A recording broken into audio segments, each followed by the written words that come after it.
Welcome back. Cheers. You'll be happy to know that life is good, everything's going well, and I'm ready to take off with week 2, our third session for EPA3 in the spring of 2020. Let's just begin. We want to be a little difficult today. So in our third online meeting, we have some learning objectives. The first is to review last class. Then we will look again at the online materials, the CTL stuff. And especially we want to talk a little bit about the assignments, the work you're supposed to be doing. Some of you haven't been doing it quite so well. The third thing we're going to talk about is a new technology we're going to use, which is Zoom. And then we're going to move ahead, talk about some core stuff, things that I actually believe in, that I teach every semester. If you've taken my class before, you'll have heard some of it before. The blending of English and public administration. And we will work in the book. We're going to take off in the book. I hope you have got your books. If you don't, I do have the PDF that we can work with for this week. You've probably heard by now, if you didn't see in the notices, that our university has announced that we will be doing week 3 of school also online. That takes us to the end of March. And frankly, honestly, I really believe that we will probably be looking at 1 or 2 weeks in April online also, at least. I have said in conversations that I honestly believe that we will not be back to face-to-face before April 13th, Monday the 13th. And quite possibly not back to school until May. It really depends on how all this happens, how the coronavirus develops and winds down in Korea. Nobody really knows. As I've said before, the illness is ahead of the science. We simply really don't know very much about how the coronavirus is working and how it's going to progress or hopefully wind down. And because we're in Daegu, which was the hardest hit initially, we are especially cautious. So we do our best. Okay, so let's review our second online meeting. We had the learning objectives of how to introduce yourself, personal introductions, and name cards. You will know, I hope, that there are some assignments based on these. We also roamed around the book a little bit just to get familiar with it. And I introduced the topic of daily English and musical math. And you will notice that keeping a listening log is one of your assignments. Now, I didn't talk about that much. I didn't really go into detail about that. But in today's lecture, I will. And I just noticed I didn't turn on our clock. I'm not sure if the clock is important to you, but it helps me. Okay, so we'll talk more about listening logs. And your listening logs probably should look something like this chart I have here, which I'm circling now. Okay, there's no perfect system. I'm not going to insist you do one way or another. But what we can see here is that we have 4 main sections. And let me just highlight those in color. First of all, tell me the day, actually the date, that you were listening. We are looking for 1 listening each day. So if you do 2 listenings the same day, it only counts 1 time. Sorry about that. The next thing is the time. And for time, we are talking about at least 15 minutes. Okay, if you cut it short a little bit sometimes and you do 12 or 13, I'm not going to kill you. I'll count it. But if most of the time you're under 15 minutes, then I'm a little concerned. The third section is give me an idea of what you're listening to. And I just called it program here, but I don't care. You don't have to have titles. We can look at it. We can see that it's some kind of identification or listing of what it is you're listening to.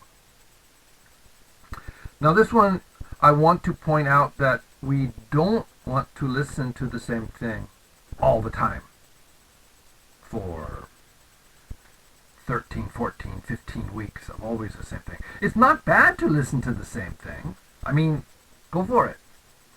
But we want to listen to a diversity of things, so also other things. So if you're in love with Good Morning Pops, great. Do it every day. Make it your habit. But also sometimes listen or watch different things so you hear different voices. One of the reasons I like our book, as I mentioned last time, is it offers lots of different voices from different countries, different characters. Even though much of it is the same people, much of it is not. Finally, the last thing is, tell me a little bit about the thing that you heard. I wrote topic here, but it's not really important that way. But tell me what it is that you remember. Now, this is not a test. It doesn't have to be everything perfect, but tell me what you remember. So now let's look up and down a little bit. Listen day by day. Again, 2 times in 1 day only counts 1 time. Musical math says every time you skip a day, you're going backwards. So go day by day. In this chart, we can see March 20, March 21, March 23. Skip the day, and March 24. And it will continue, continue, continue. Tell the time truthfully, please. Don't routinely lie, stretch. Ethics is important in the world, and everybody cheats a little bit here and there, I guess. I guess everybody cheats a little. But this is really to benefit you.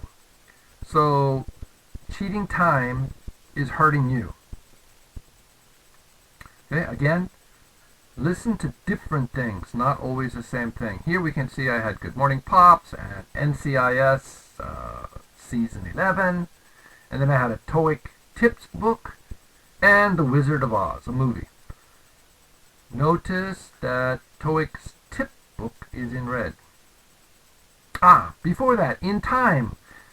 Down here I wrote 10:30 until midnight. That's fine, but it still only counts 1 day, 15 minutes. 15. You can't count this for 3 or 4 or 5 days. 1 day, 15 minutes. No problem to listen more. Good for you. Under Program, TOEIC Tips Book 2, I want to discourage you from listening to teaching tapes, like in this book we're using, or a TOEIC study book.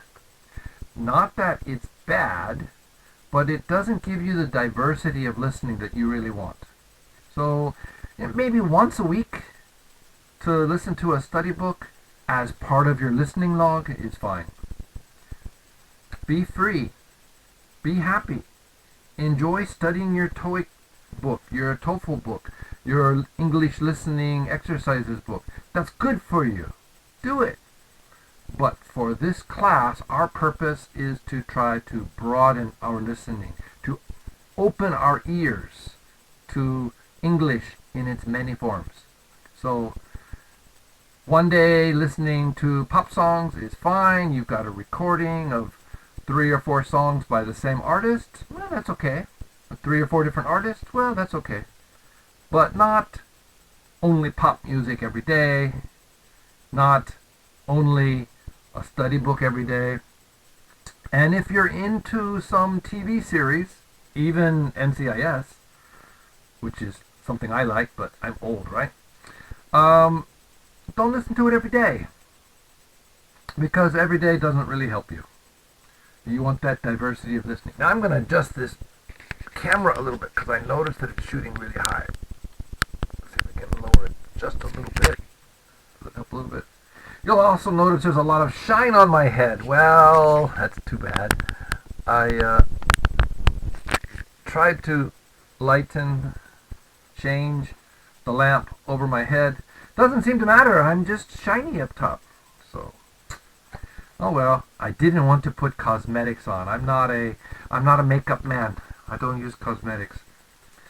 Right. And under topics, you can see it's just a few words. Last time I wrote up on the CTL 7 words. 7 words is not magic. It just means something short and simple, so that if I ask you a question in the future, you can kind of remember it. Like, Good Morning Pops, one of the characters maybe has a headache and he talked about it. Or in NCIS, one of the actors had a car accident. If you do listen to a study book, give me an idea of what it was you were listening to. And if you're watching a movie or a TV show, again, give me some kind of idea of what's going on. It can be more than 7 words. It can be less than 7 words. Don't write a book. I'm not grading your topic. I'm not even grading your listening, except, did you do it? Okay? And you can see my messy room a little bit on the side, so let's see if I can turn the camera a little bit that way. Oh, that's better. All right.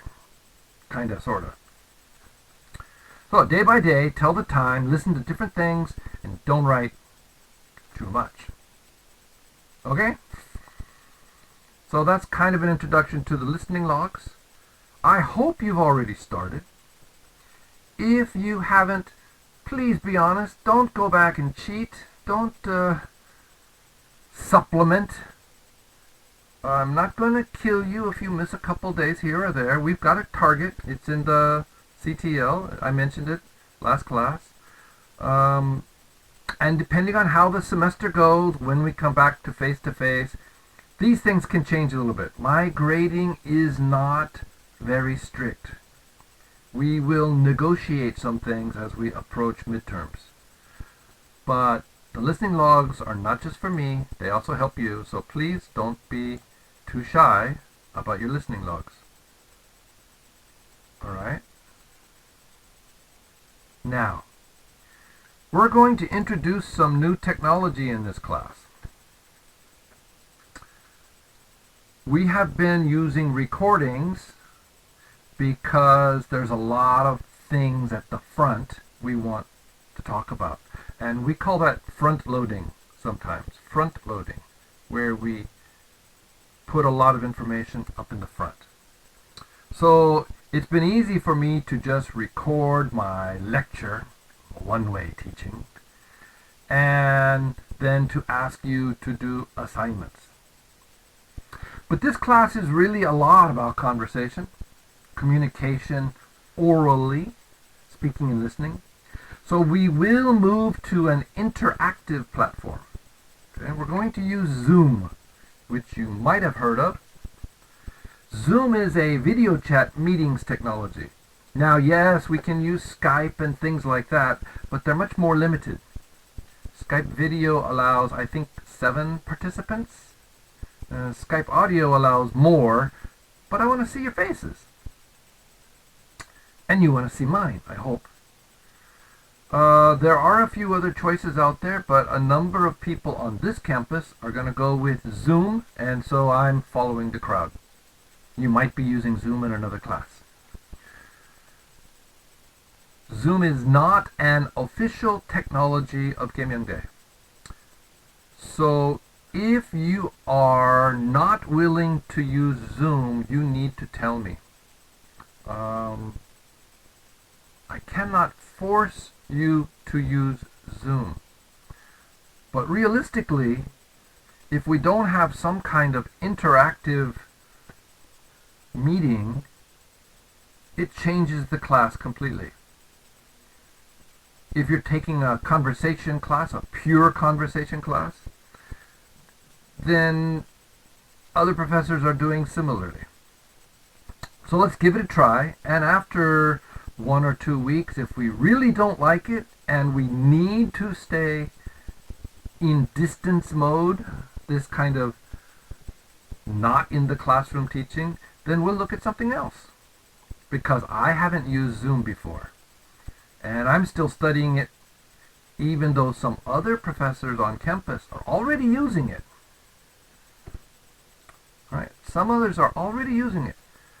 But I decided to wait a little bit and let other people be the guinea pig. Let them take a chance. Let them find the strong points and the weak points. So maybe some of you students actually will know how to use Zoom better than me. We'll find out. We all teach each other. Okay. Continuing down this, other things we're going to talk about in Zoom is that we're using Zoom for only part of the teaching and learning process. Okay? There are some classes that are going 100% Zoom or one of the other discussion technologies.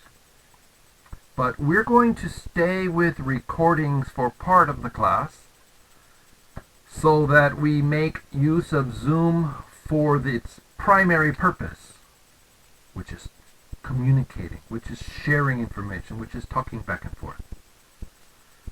The recording is actually a little bit safer. When we have 30 people in the class, it's really hard. Now, this class right now has 15, I think. EPA3 has 15 students. It's safe, don't worry, they're not going to close it. But it's my other classes where I'm really worried, where I have 30 plus students, and Zoom just doesn't work very well that way. You must participate at the scheduled time. Zoom is live. And if you're not there and you're not participating, then you're absent. You're marked absent. In the notices on the CTL, you'll find the URL, the web address, and you can just click on that at the right time to get in the class. That information will be on the notices. We'll talk more about this. We're going to talk a lot more about all the Zoom stuff in the second recorded lecture for this week. The second recorded lecture will be short. It will be just about Zoom. Okay. That second recorded lecture, like all the lectures for this class, you should watch before our Zoom class. And I'm planning to do Zoom class one time every week. Right now, planning one time every week. The second class meeting. For EPA3, our second class meeting is Thursday at 10:30 a.m. So you should watch all the recorded lectures for that week before that class meeting. Again, right now we're in officially week 2 of the semester. All right, watch all the recorded videos. Continuing about the preview, you should read all of the other posts, all the other writings for that week before our Zoom. everything on the CTL, the notices, which take most importance, the e-board, which often will include the materials that we are going to be talking about, and often are the materials that are in our lectures, the recorded lectures, but you want to be ready in our live chat for question and answer. If I lectured about something, if I recorded something, or if there's an assignment on the CTL, have your questions ready so I can answer your questions. Okay? So, all the other posts, the notices, the e-board, the 학습 자료, the chat board, what do they call it? The 자유 게시판, and the Q&A, which I forget what they call that. But you don't need to do the quizzes or the assignments before Zoom. It's good to look at them, and then you'll have an idea what questions you might have. Oh, professor, in the quiz you wrote this sentence, but it's not clear, or there's a typing mistake, something like that. Don't be shy. The discussion time is time to practice our speaking with materials in the book or materials that I put on the CTL, but it's also time for live Q&A if you have questions. Okay? The next video, the second video for week 2, which will be video recording number 4, our official second meeting, shows how you will use Zoom. It will give you a guideline of things to do, things to not do. So don't worry too much about how to do Zoom. I'm going to make a video that talks about what we're going to do. And I've also seen a video in Korean, which will probably be helpful.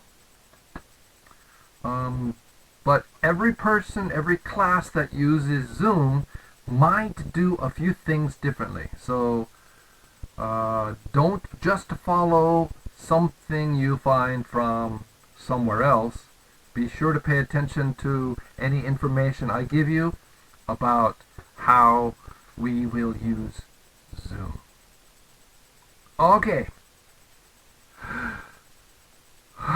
Take a breath. I'm talking a lot.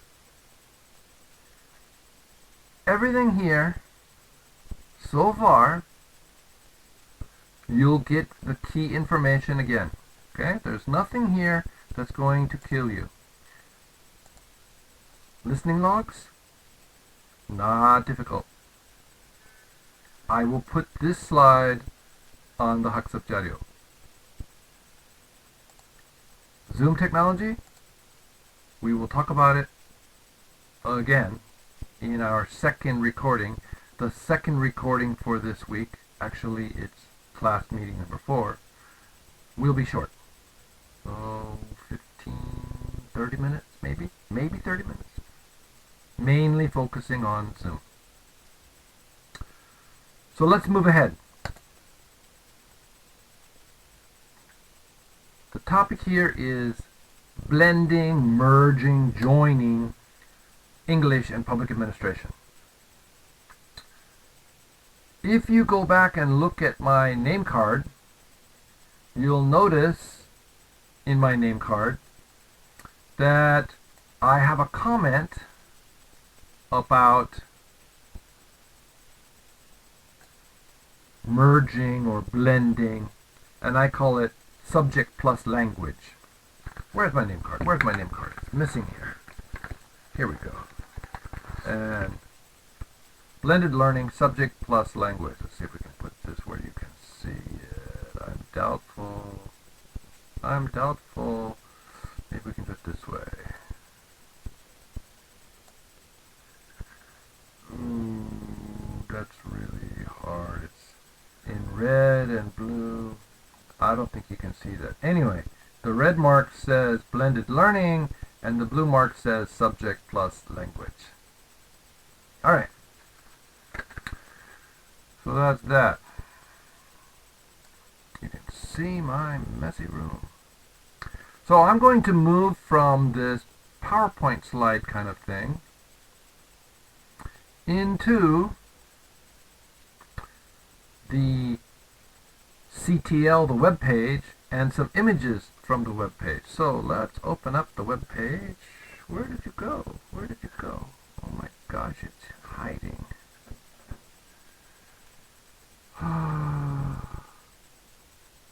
Sometimes life is complicated. Here we go.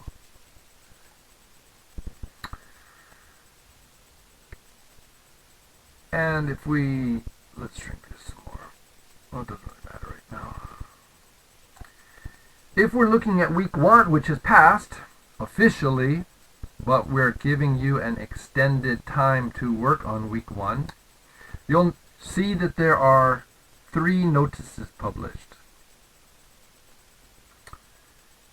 You'll also see that there are 3 videos. Now, I want you to know that I can see whether or not people are looking at these.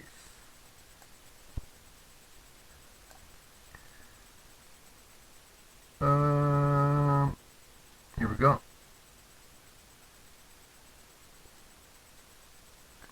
I have posted a notice from a colleague who teaches in Florida for anybody who wants to get 3 hours of English conversation online free with teachers in training. Okay? Teachers are university students who are training to be teachers. It's free. It costs you nothing. What the heck? Why not? Send an email to this address. It's first come, first serve. They had only 75 teachers waiting for partners, and I know that at least 30 slots, 30 opportunities have been taken. So there's still, I guess, more chances. The notice on the virus. The third thing I wanted to point to is because of the way the course is structured, all your professors are catching up and working hard. Sometimes we put things on the 학습자료, the e-board, before it's really your time. And as I mentioned, the e-board now gives like extra time for week 1 and extra time for week 2. So it would be very easy to go too fast, to get too far ahead. Well, for the readings and the assignments, that's fine. But for the assignments, make sure you've gotten the information you need to do it well. So a couple of people have already done some recordings about their business introduction, but we haven't talked about that. And so their business introductions are, well, wrong. Not what I want to hear. So don't work ahead too far, because you'll do it wrong. So please don't guess. All right? Okay, just to show you what I can do is I can come over here and click on things and see things. All right? Deep, deep, deep, deep. So there's the notices. Q&A. As of this moment, it's Friday afternoon. Nobody has raised their hand. Sorry, that's 학습자료. We're going to go to 자유 게시판. No one has had any discussions. And that's okay. It's not emergency. I do see 9 people have seen it, but no one has commented on it. And that's okay. The 자유 게시판 is your space. So it's all right with me.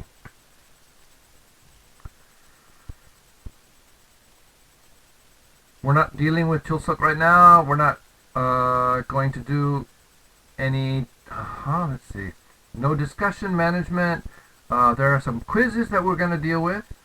There's no teamwork, at least not now. There's no surveys right now. I did put in the testing area something like a survey. That's because I'm lazy. It's easier for you. So let's take a look at the testing, what it says testing. And right now, there are 1, 2 items in testing. One is a quiz, and it's based on the first week of video, and the deadline to do it is March 31st at 11 p.m. That's Korea time. Alright? Not 11:15, that the system closes. And then all the scores can be seen on April 1st. April Fool's Day, haha. Alright? And I can see that 3 people have completed this assignment and 3 people are working on this assignment and 16 people have not. Well, that would mean we have 22 people in our class now. That's good news for me. I hadn't seen that. Or maybe Myung-shi, not yet finished, not done, not sure. When we go up to the second one, which is just a survey, there's no grade at all. And it asks you about your online experience. We can see 5 people have done it, and 5 people are working on it, and 16 people have not done it. That makes 26. 16, and I don't understand. Maybe it's my Korean problem. Anyway, I'm not looking at the Chulsukbu, the attendance system right now.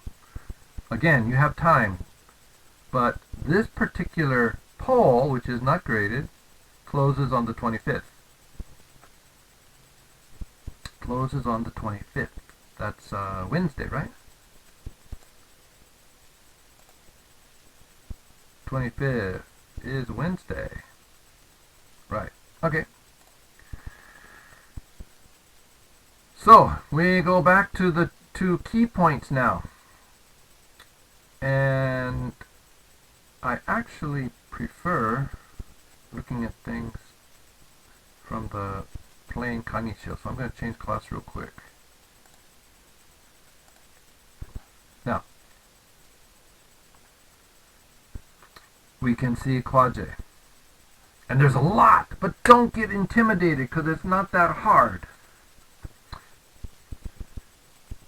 Again, you want to check the order of things because this system seems to mix things up and down, higher and lower, faster and slower, and it confuses me. So it will probably confuse you. Let me turn my highlighter back on.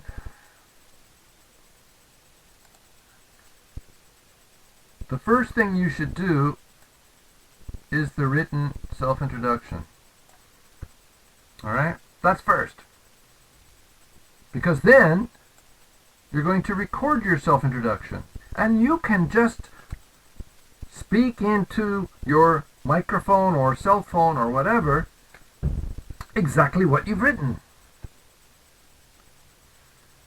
The next thing is you need to make a name card. Finally, the business self-introduction, I wrote it for week 1, but frankly, it really belongs in week 2 because we're going to talk about it in about 15 minutes. We haven't talked about it yet. Alright? And in each of these,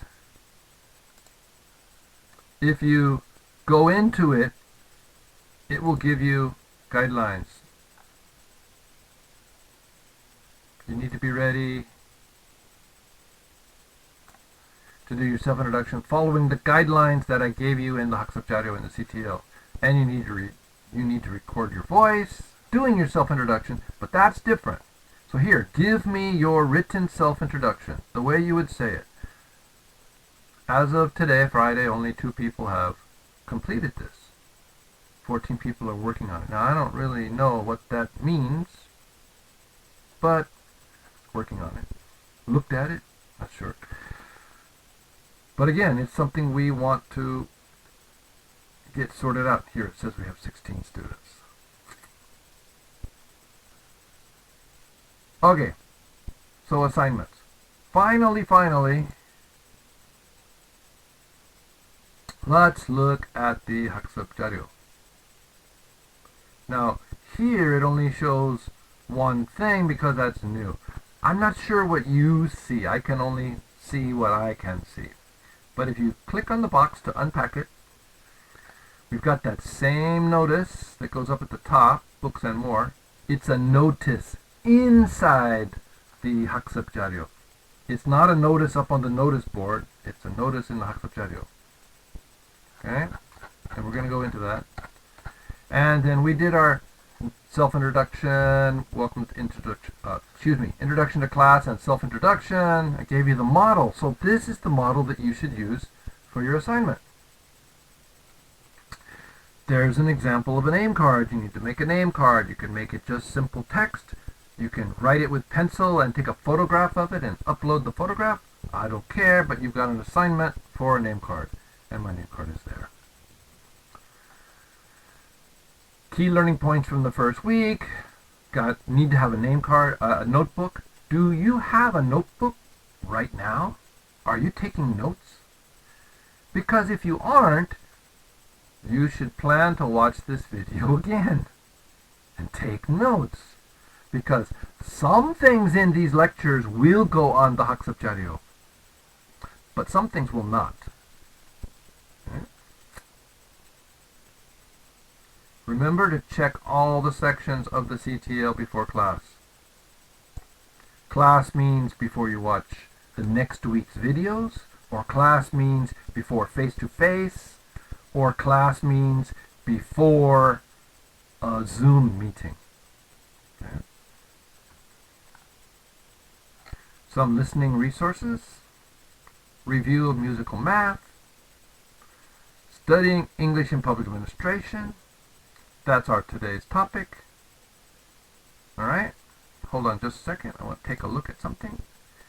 After we talk about this mixing or merging or blending, then we're going to work through the book a little bit, and finally we're going to do a little bit more about business self-introductions. Okay, so we're going to spend about 15 minutes here,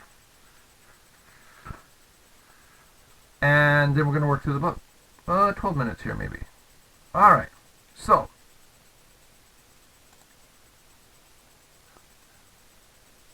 I lost my page again. Hang on a second. So in this class, EPA3, we're going to study both public administration, doing that in English, and we're going to study English as it is used for professional purposes. For example, in a government or business office, or in business meetings, or in public events.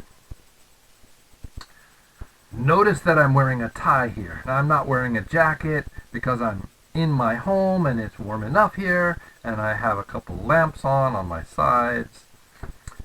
But when I'm teaching, I usually wear a tie. It reminds me that I'm a professional and I should work professionally and speak professionally.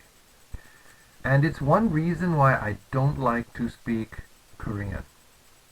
Frankly, honestly, because I sound like a uneducated child in Korean. I cannot speak formally, professionally. We're working towards professional English. Of course, when I go to the shop or I'm in a taxi, I don't care. I use whatever Korean I need.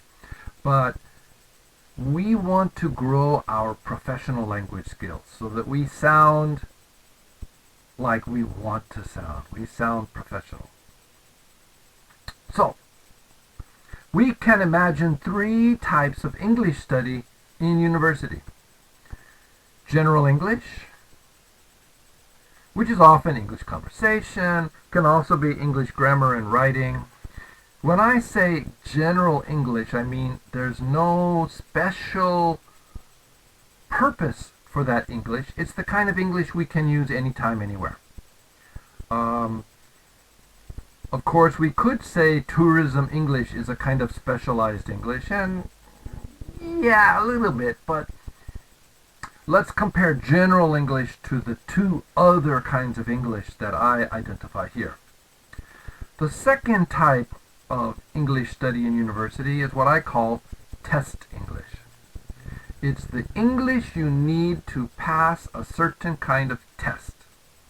Usually TOEIC, maybe TOEFL or IELTS or PELT, maybe the, especially in our department, maybe the public servants exam. And so that's not the kind of English that everybody uses everywhere, anytime. You're probably not going to have a test question about how to order a beer or where's the post office. These are not the kinds of things that are usually on a test. So that's a different kind of English than general English. The third kind of English that I identify is professional English. Professional English here is the kinds of things where maybe you're wearing a tie, or that they are more narrow, more special kinds of English. For example, academic English. If you go to an American or British or Australian university to get a master's degree, you're probably going to take some EAP classes, English for academic purposes, that will teach you how to write a scholarly paper, how to listen to lectures most effectively, things of that nature. So that's kind of a general academic purpose, but not general life. Other people will say that this academic English is different from professional English, and they make 4 types. 1, 2, 3, 4. I usually make 3 and include academic English and professional English together and call it professional English, but it could be 4. All right. Professional English can include reading professional or academic papers, journals, professional magazines. It can include making presentations about your area of work. If you're a public servant, then your presentation would probably be about government or about government services or how society can work together to defeat the problem of the coronavirus. Professional English can include writing documents and reports and theses. That's why I mix professional and academic together. So if I give you this question on your midterm, remember I want 3 types. We'll talk about general English, test English, and professional English. So when we're talking about business English or professional English or any special topic area, and we're really talking about the special language and special thinking and ideas of this topic, and we're also talking about English. So let's look at that. I've got some pictures here that I'm going to show you more directly. All right? So this first thing is Bix and Culp. This chart, this model of chart, I use for several discussions. So let's get familiar with it. Okay, it's a typical chart, and on the x-axis, going from left to right, is a discussion of language. The plus means it's more complicated, more complex, more difficult, more challenging, bigger vocabulary, talking faster, using more slang, anything that makes difficult or complicated, making more language issues. The y-axis, going up and down, is the content, the thing that we are talking about or thinking about. Okay, it's not exactly the words, but the ideas. What are we thinking about? And simpler is lower, and things that make your brain work harder, that are more difficult to understand, to think about, are higher. Now, a very knowledgeable academic about 30 years ago, almost 40 years ago, came up with 2 key words to help us understand how language can be less complex or more complex, kind of styles of this issue. And the pink box to the bottom left is Bix. Bix is basic, interpersonal, communicative. What's the S? I lost the S. Oh my gosh, see, live recording. Basic interpersonal communicative. Basic, simple, easy. Interpersonal, more than one person. Communicative, communication, okay? Sharing a message back and forth. Why have I forgotten the S? All right. More complex language, more complex content, he called CULP. CULP. CULP is C for cognitive. Cognitive. Cognitive means thinking, cognition. The brain is working. A is for academic. Academic.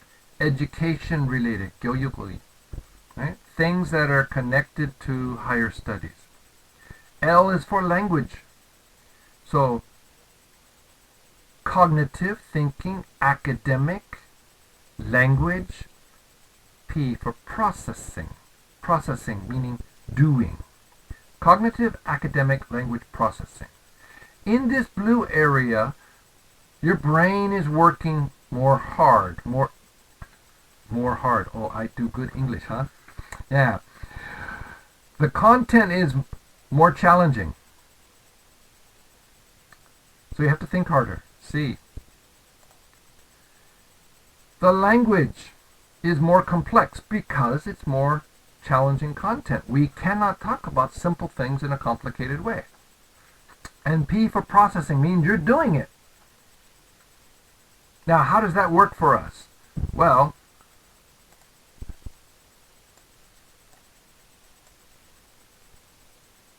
something like, let's just shrink that. Something like this. This is kind of a mess. I stole this from somebody else. So, I'm just telling you honestly, I stole it from somebody else. Figure 1, the relationship of language and content in regular language and subject matter classes compared to CBI. Huh? What? Okay. In most situations, students learn their language and their subjects separately. You've got an English class here, and you've got a public administration class over here. English, public administration. English, public administration. 3 hours here, 12 hours there. Something like that. The two classes meet separately, maybe don't talk about anything related to each other. But in content-based instruction, which can be called CBI or CLIL, students learn language and content simultaneously at the same time. So we can see the blue language class, the yellow subject matter class, these are overlapping. Well, what we can see also is that they don't overlap perfectly. There is some waste. There is some waste. We cannot possibly do everything at the same time and cover everything. But we can do a lot of things at the same time. We didn't just take 50% of language and 50% of content and stick them together side by side. We merge, we blend these two classes so that we are using English to talk about public administration. And we'll lose some time on each side. We can't take 3 hours and 3 hours together and make 3 hours. But we could take, say, 2 hours of one class and 2 or 2.5 hours of another class and put them together inside 3 hours. That's our goal, that's our topic. Doesn't mean we're going to be successful every time. It's our goal, it's our topic. And just for clarity, to let you know, yes, I stole this imagery from somebody else. That's the web address where I got it many years ago. And I'm not even sure if that link still works, but people who know how to use online archives could find that. And I have done. Okay, so our third image for this time looks like this.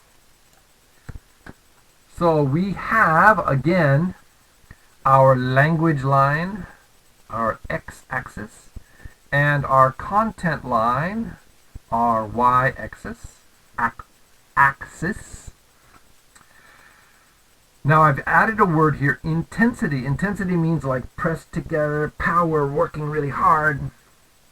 Just to make it a little clearer that we're not talking about any kind of language, but how challenging, how hard we're working in the language, and how challenging, how hard we're working in the subject. Instead of a minus and a plus, you've got a 0 and a 10. Same idea, from nothingness to infinity, to 100%, to maximum. I also have a little star down here about anxiety multiplier. Because you know when you're stressed, suddenly language gets much harder. It's true. Now, I like to talk about multitasking. Many people like to talk about multitasking. But here's the deal. If you've ever tried to do 3 or 4 things on your computer at the same time, working on a big image file, downloading a legal video, doing a chat with somebody, you know that your computer can get slower and slower and finally stop. That's because multitasking is still limited by the memory of the computer. Now for humans, we have a memory maximum too. It is our cognition. Remember cognition? Cognitive? So with cognition, we're dealing with how hard your brain is working. We don't want blood flowing from your nose and ears and mouth as your brain is exploding. That doesn't help anybody. So we have to balance. This chart tries to do that. It says, let's graph, let's make a mark where our content and language intensities merge. So let's say we're talking very simply, very simply, elementary school English, middle school first year English, and let's just draw a line, something like, that's how hard the language is. And we're talking about a very simple subject. For example, my family. And we've studied that in middle school, and so the content challenge, the difficulty, you know your family really well, right? There's no confusion. You know who your mother and father is, I hope. So let's just say the cognitive challenge, the content challenge is somewhere here. This is the place where the language and the content meet. This is what we chart here by levels. And if you look, you'll see that that area is what I called boredom. Okay? The work is too easy. I lost my picture. Where's my picture? It's going to be a challenge. Hang on a second. There we go. Right? It's too easy. But if we talked about something that was very challenging, let's say talking about my future plans for the year 2040. Well, I haven't thought about it very much. I don't really know what I'm going to be doing in the year 2040, so I'm going to put that up here. Future tense is a little bit harder than simple tense, but let's make it very maybe-like, and we're going to use conditionals like, if I were living in Korea, then I would. Okay, the language is more challenging now. It's going to come up here. Now, for some people, That's just too hard. What we're looking at here is something that I call ideal cognitive load. Ideal means perfect, means best. Cognitive load. How hard is your brain working? What's the best case? Okay? That is a question of balancing language intensity and content intensity. And what this line shows us is if you're using more complex language down here, your brain has less resources, you have less RAM, to put into the subject matter. Your brain's already working hard. So if you really want to push your English skills, you want to talk about something you can handle without dying, without failing. On the other hand, if you want to talk about a very complex subject, such as nuclear physics, if you're a nuclear physics student, if you want to talk about the theory of human resource management, which is a little more challenging, up here somewhere, in order to be successful, in order to fit in here, you need to use the language that's appropriate. So let's say human resource theory is complex, but you've taken the class, you understand it, it's somewhere here. If you use simpler English, if you can, it will fit inside the ideal cognitive load. Of course, you could talk about it in Korean easily, but in English, you'd need simpler English to be able to handle it. Because if you try using the high level of English, you're up here in the Greek section, right? And you're dying. So we're trying to balance the language and the content, how much load your brain has. And the problem is that a lot of complex subjects need complex language. So we're going to try to go step by step. We're going to work our way ahead in this class from more focus on language, trying to push our language higher so then we can start talking about more challenging content. In the beginning, we're working in the book a little more, and we're doing more language work that is more general, and as time goes by, we'll start working up the content level. Okay? Alright, so that's blending English and public administration. We're running out of time here, but because you do have an assignment to do your business introduction, I do want to get started on the book. The first listening in the book, the first reading and listening in the book, is about introducing a company.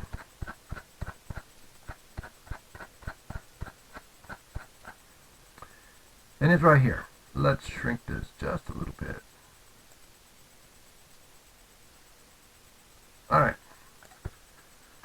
So it says read and listen to the article about Plantronics.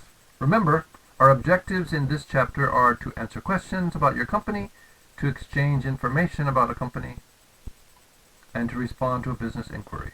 Alright, so first, we're just going to listen. I'm going to play the audio, which is right here.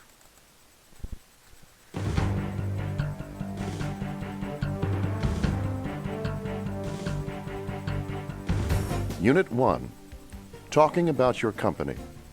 Page 2, Business Talk. Getting started. Exercise 1. Read and listen to the article about Plantronics. Plantronics Incorporated designs and manufactures lightweight headsets for telephones, mobile phones, and personal computers. The company sells its products worldwide and has offices in 19 countries. The head office is in Santa Cruz, California. Plantronics employs more than 2,000 people. Plantronics is currently marketing its products for home use. More and more people now are using headsets to listen to music or play video games on their computers. As a result, Plantronics is developing a new generation of headsets for the personal computer and mobile telephone. Okay. So I want to point out, if I can get myself a little bit bigger here, I want to point out this is quite a long introduction. This is the kind of thing that somebody would do in a sales speech, or if they were presenting their company at a big meeting. It's not the kind of thing somebody would say just face to face to initiate a conversation. But if somebody asked you, tell me more about your company, you might do it. It's still a little too challenging, a little too sophisticated, a little too long, but all the information there is the kind of thing that you would want to be able to talk about for your company. Now, you have this recording. It's in the student audio set that is available on the CTL. So you're welcome to listen to this more times or watch through the video. We're going to listen one more time and try to figure out which of these answers is the best answer for number 2. Page 2. Business talk. Getting started. Let's see if we can skip a little bit. Exercise.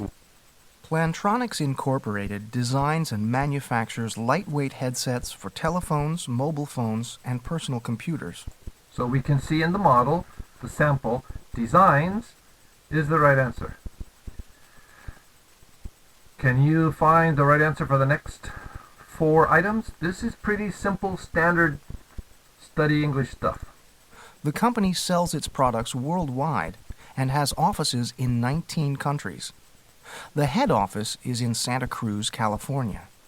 Plantronics employs more than 2,000 people. Plantronics is currently marketing its products for home use. More and more people now are using headsets to listen to music or play video games on their computers. As a result, Plantronics is developing a new generation of headsets for the personal computer and mobile telephone. Okay, so in fact, this is really a grammar test. If I were from India, I might speak like letter B. The company is having offices in 19 countries. But generally in English, we would just say the company has offices in 19 countries. Plantronics employs more than 2,000 people. The market for headsets is growing fast. Currently, Plantronics is developing headsets for personal use. And we could analyze all of these sentences on a grammar level and find the reason why A or B is right. But this is just an introduction to the semester, and it's an introduction to the reading. Now, one of the things you're going to want to do is to talk about a business introduction, and on page 2 here, we give you some core words. And we'll talk about this more in the future. We're not going to worry too much about it right now. I have 2 other things I want to do today. If you flip through page 2 the next page, page 3, you'll see my notes about Gongmuon. That's on our next slide after we do this, so I'm going to talk about it. But what does your company do? Read and listen to the conversation. This is the kind of business self-introduction that I want to hear from you.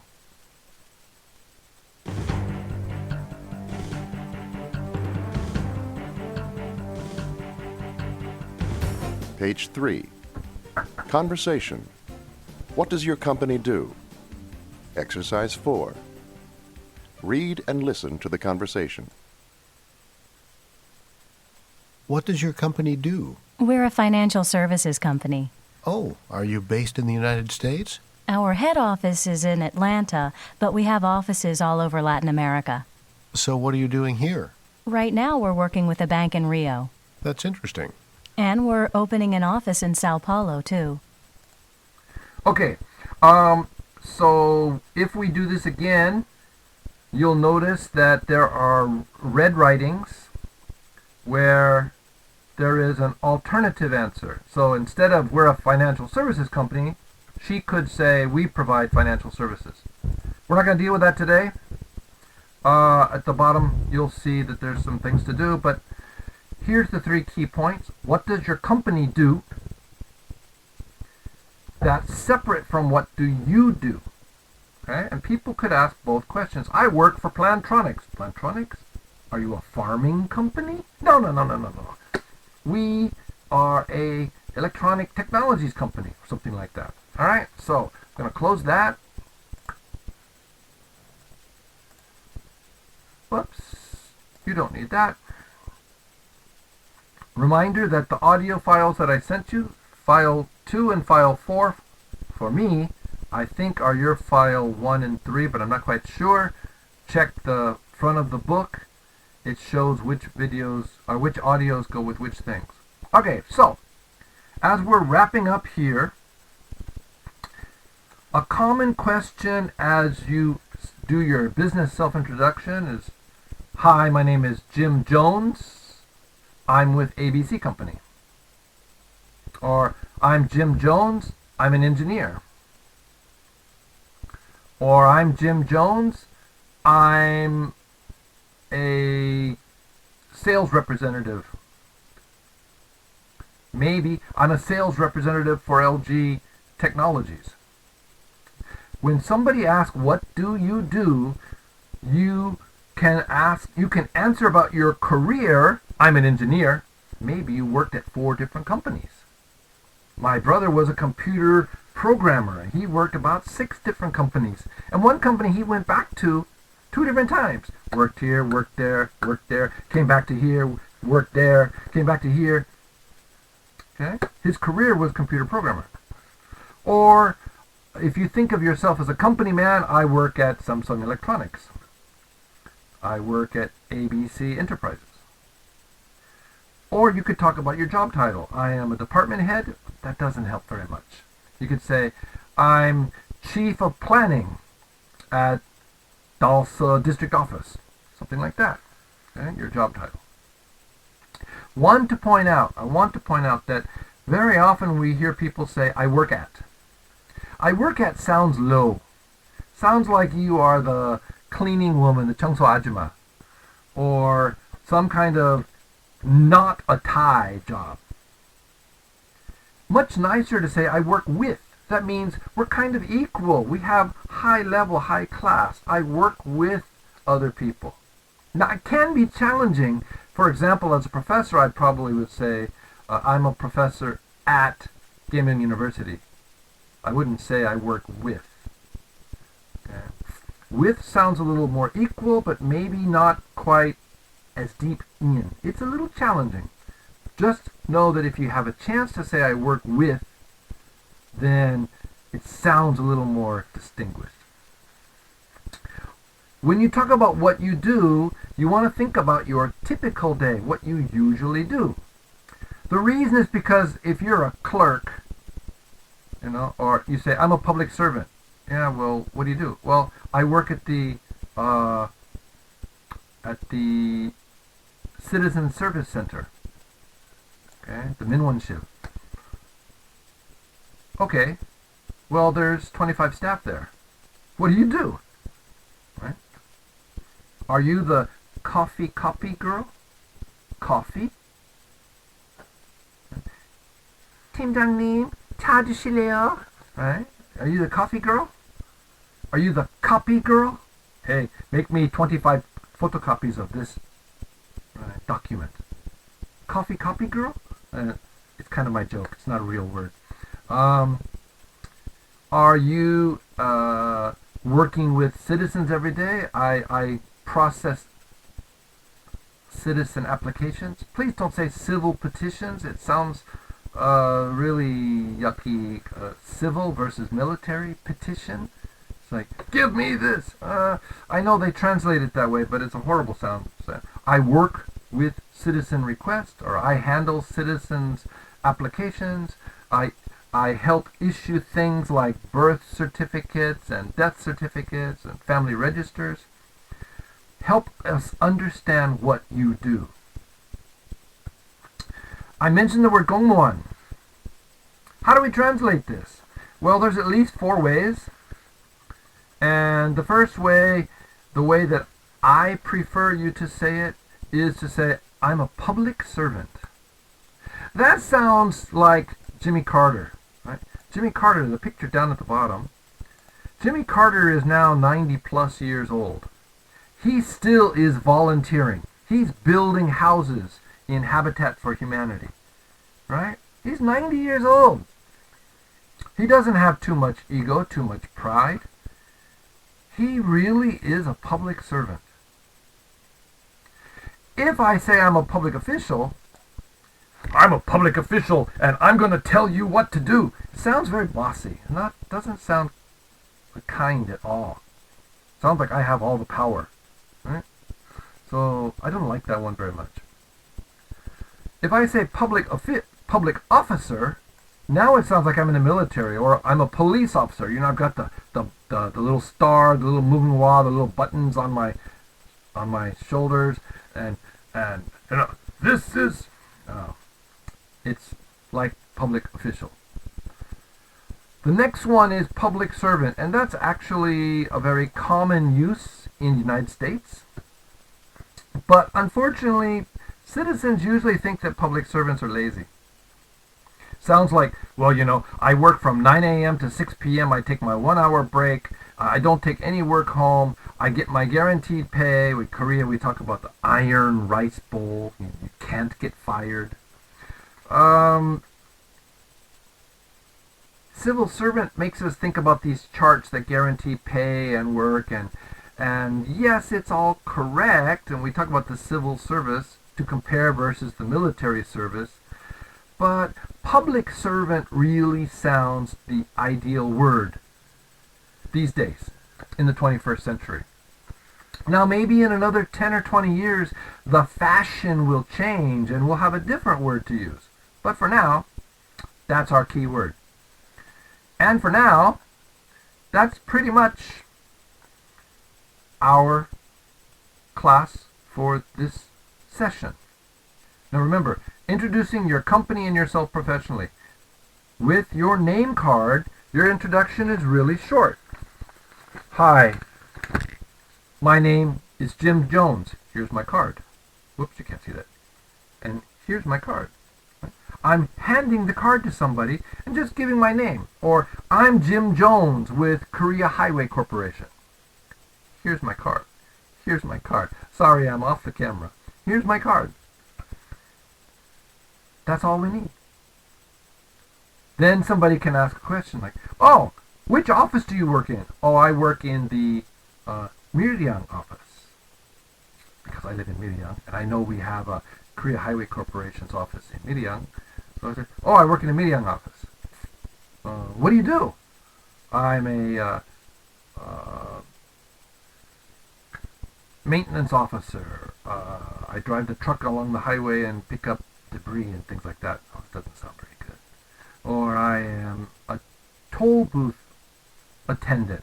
I collect the money from people as they come. Well, that doesn't sound very good.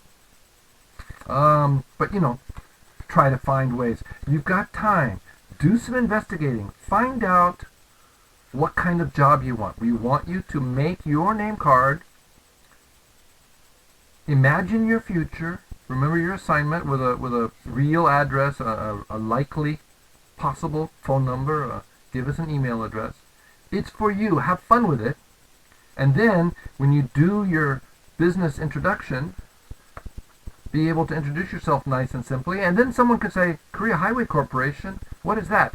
Oh, we manage Korea's expressways. And we build and operate and maintain Korea's highways and expressways. Something like that. That would be enough. And what do? I'm a blah, blah, blah. All right, that's enough for today. We're at about, oh my gosh, 75 minutes, full class time. I promise the next lecture will be very short. Thank you so much. See you in Zoom later in the week. And also, be sure to see the video and look at all the assignments and all the activities. Look at before our next meeting. Thank you very much. Shift F10.